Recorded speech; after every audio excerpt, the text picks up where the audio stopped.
దేవుని యొక్క ప్రశ్న ఏంటి? నువ్వెవరితో కలిసి ప్రయాసపడుతున్నావు? అది చేశాను ఏం మిగలేదు, ఇచ్చేసాను ఏం మిగలేదు, ఆ ఉద్యోగం చేస్తున్నాను ఏం మిగలేదు, వ్యవసాయం చేస్తున్నాను ఏం మిగలేదు. ఇదిగో ఎందుకు ఏది దొరకపోవడానికి గల కారణం ఏంటి అంటే నీవు ప్రయాసపడుతుంది ఎవరితో కలిసి? అదిగో దేవుని బిడ్డలారా, ఎవరితో కలిసి ప్రయాసపడుతున్నాడంట? రాత్రి వేళ రోజు బావగారి దగ్గరికి బామ్మర్ది వచ్చాడంట. ఎవరి దగ్గరికి చెప్పాలి? న్యాయం చూడాలి. బావగారి దగ్గరికి ఎవరు వచ్చారు? బామ్మర్ది వచ్చారు. మరి బావ బామ్మర్ది ఇద్దరు కలిసినప్పుడు మర్యాదలు ఎక్కువ అవుతాయి. ఏంటి? కోడిని కోసారు. కోడిని కోసిన తర్వాత ఊరపనే ఉండరు.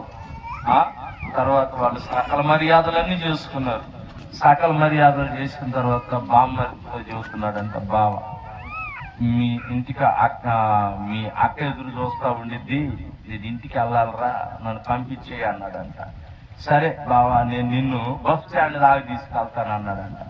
నడుచుకుంటా బావగారిని బామ్మర్ది ఎక్కడ దాకా తీసుకెళ్ళాడు? బస్ స్టాండ్ దాకా తీసుకెళ్ళాడు. ఆ బస్ స్టాండ్ దాకా తీసుకెళ్ళిన తర్వాత బస్సు రావటం కొంచెం లేట్ అయింది.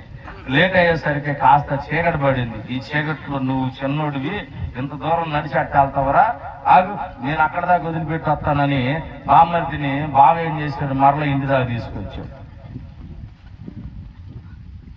ఇంటి దాకా తీసుకొచ్చి మరలా ఈయనేం చేస్తున్నాడు? బామ్మర్ది ఏం చేస్తున్నాడు? మళ్ళా బావని బస్ స్టాండ్ దాకా తీసుకెళ్తున్నాడు. బావ మళ్ళా నేను నిన్ను తీసుకెళ్ళి వదిలిపెట్టి వస్తా నాకు అని బావను బామ్మర్ది తీసుకెళ్ళను, బామ్మర్దిని బావ తీసుకెళ్ళను, బావను బామ్మర్ది తీసుకెళ్ళను, బామ్మర్దిని బావ. తెల్లవార్లు తిరుగుతూ ఉన్నారు. ఇంటికి బస్ స్టాండ్కి, ఇంటికి బస్ స్టాండ్కి, ఇంటికి బస్ స్టాండ్కి. స్తోత్రం. తిరుగుతా వాళ్ళు అటు తిరిగి ఇటు తిరిగి కాళ్ళు నొప్పులు పుట్టి ఒక గుట్ట మీద కూర్చున్నారంట. ఒక గుట్ట మీద కూర్చుంటే ఆ గుట్ట ఏం గుట్ట అంటే వాళ్ళు మేకలు మేపుకునే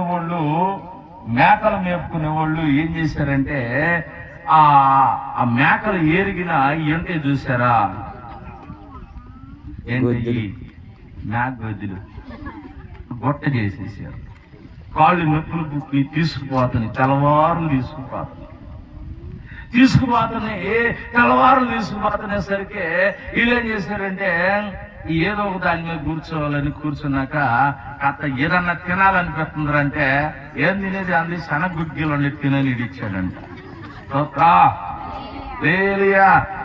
అరే శనగుగ్గిలు తినరా అని బావకిస్తే బావ శనగుగ్గిలు తిండి, బామ్మర్ది తిని బామ్మర్ది తెల్లవారులు తిన్నారంటే వీళ్ళు తిని ఎక్కడ పండుకున్నారు? అక్కడే పండుకున్నారు. వాళ్ళు ఆ రాత్రి చేసిన సకల మర్యాదల వలన వారు పని చేసేసి ఉదయకాలాన్ని వాళ్ళు ఏం చేశారంటే రాత్రి అంతా తన్నుతాను మరిచిపోయారు. మరిచిపోవటమే కాకుండా వాళ్ళు లెగిసేసరికి ఆలస్యమయ్యేసరికి మన సూరయ్య గారు వచ్చారంట. ఏంద్రప్ప ఇప్పుడుదా పండుకుంటారా? ఇప్పుడుదా పండుకోవడం మంచి పద్ధతి కాదు, లేండి అని చెప్తునేసరికి సరసర ఒళ్ళు కాలుతుందంట. ఒళ్ళు కాలుతున్నసరికి ఎక్కడ ఉండమని చెప్తే ఎక్కడుంటారు? నాగొద్దిగా పండుకుంటారు. పడుకునుంటే వాళ్ళు నోరు తెరుతుంటే ఒక్కొక్కళ్ళ నోరు ఎలా పోతుంది? పసరకం పోతుంది. హల్లెలూయా, స్తోత్రం చేయండి. ప్రయాస ఏంటి? ఎక్కడుండి ఎవరితో కలిసి?